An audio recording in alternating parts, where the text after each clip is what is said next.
Friday, November 4th, and this is our current temperature in the shade on the front porch.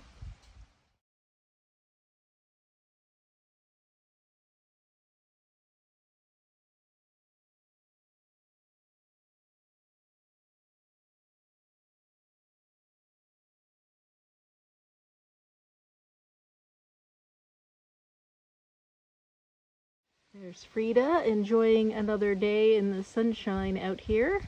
We're soaking it up because we've got some rain coming soon, as you saw in the little pre-forecast, and why I'm planting the garlic today. Hey, I think I've shown this to y'all before, so I'm just going to briefly mention, if you're looking for a really good book about growing garlic, this is it. On the biodynamic calendar, today is actually a better day for leaf parts of plants than it is for the root. However, the root doesn't show up on this calendar again until really where I could access it Thursday the 10th or Friday the 11th, and by then we've got rain. So I'm choosing to put the garlic in today, knowing that it is not the most optimal day for planting it as far as the biodynamic signs. However, on the 10th and the 11th, I can do some things to enhance the soil microbial life and then go ahead and put the leaf mulch on top of it at that point. Let me show you what I've got for leaves. You're not going to believe this. So there's still more oak leaves to come down. There's one right now.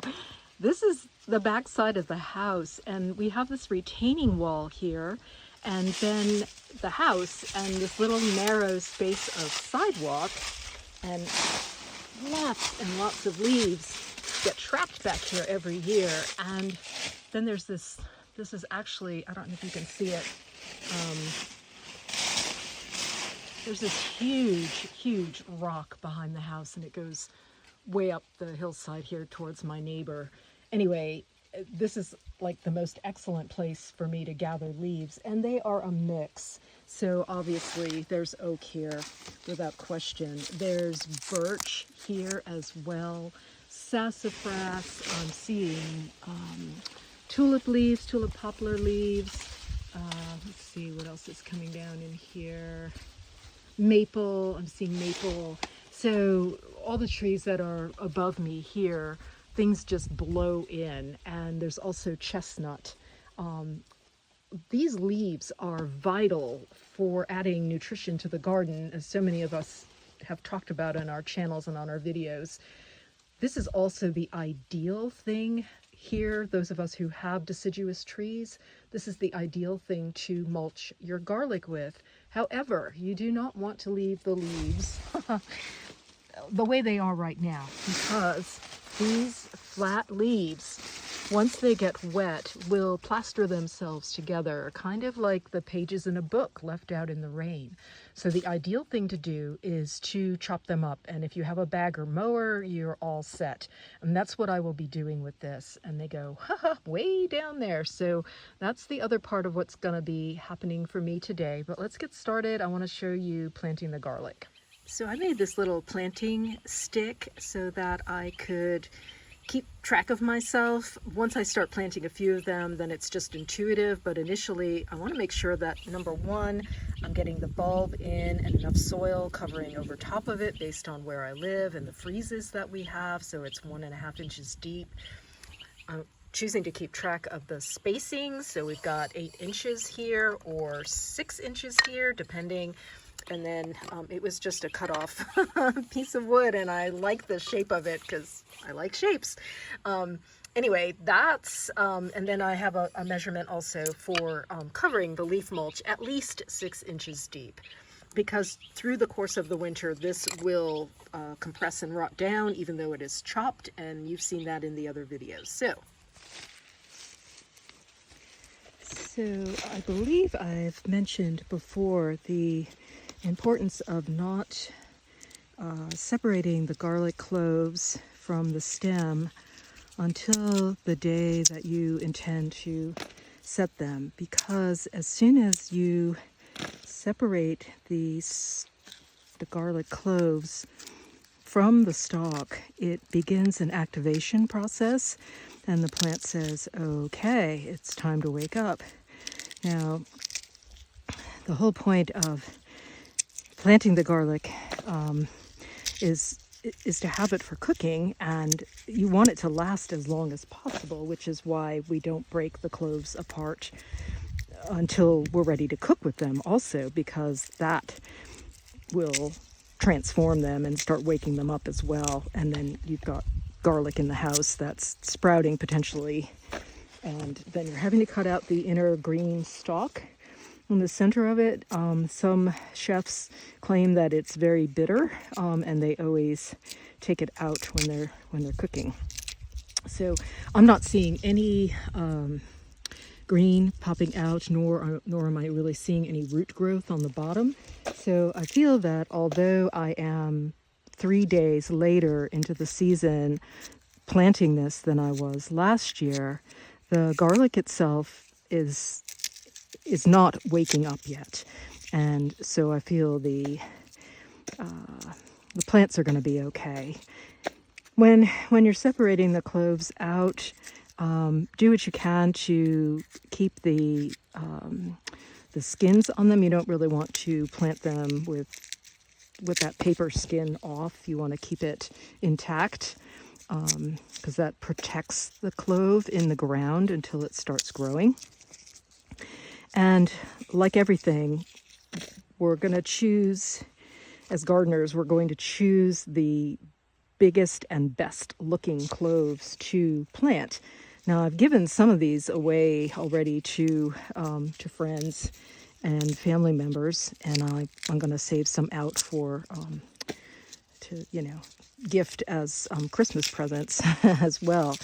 If you come across any that have damage, like that, half the clove is still viable, I would save this out for something that I'm going to cook tonight maybe, but I definitely would not plant one like that. And it could have gotten damaged whilst I was harvesting it, or it could have just been that way in the ground. Hopefully this is showing up. I've got 2 different varieties here. I've got the German Hardy, and then on this side of the basket I've got the Roja, which is slightly smaller cloves, but with a hotter flavor to them. So I'm just going to keep going on this and get enough so I can start planting.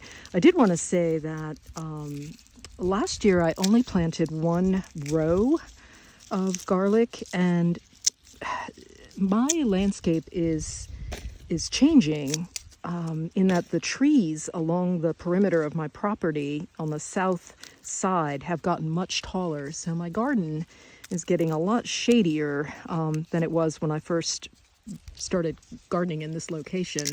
So I'm choosing this year to focus on things that are going to be okay with a little bit more shade, that I will be able to trade with my friends who have a lot more sun and are able to do things like peppers and tomatoes, which do not do well here in my side of the county, or at least not as far as the tree growth that has changed over the last few years.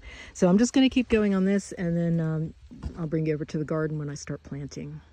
And just to give you all an idea, you can see the difference in size of the cloves, and also hopefully you can see the pink on the smaller cloves. That's the Roja, and then the German ones are a more golden white color on the skins.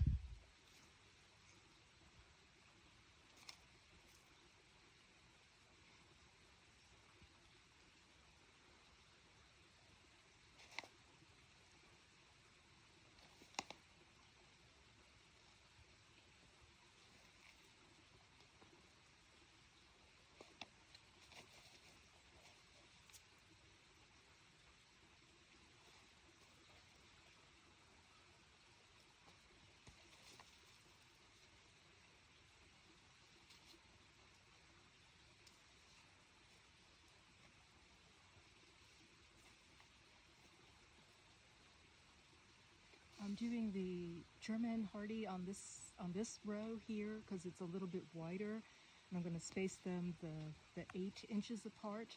And then the Roja is going to go behind me. It's a more narrow row, and there's not as many of them. This area where I'm planting in had potatoes. In 2022 it had potatoes.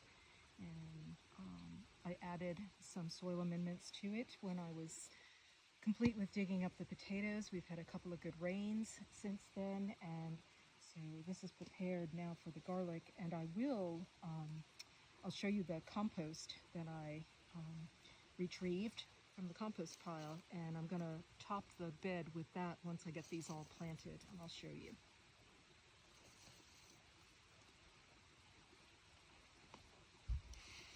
And I'm wearing my Southwest t-shirt because I'm missing being out west with y'all. But I'll get out there again, I just know it. Just know it's gonna happen.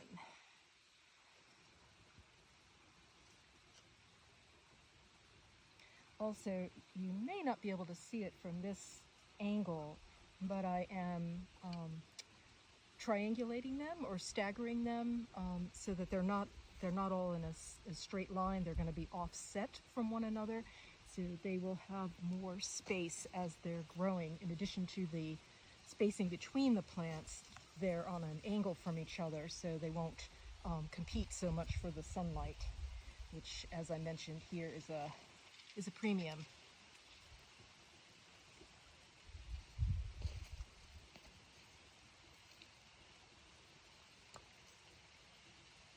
So anyway, I'm going to just keep going with this, and I don't want to make the video super long, but I'll be back in a few minutes.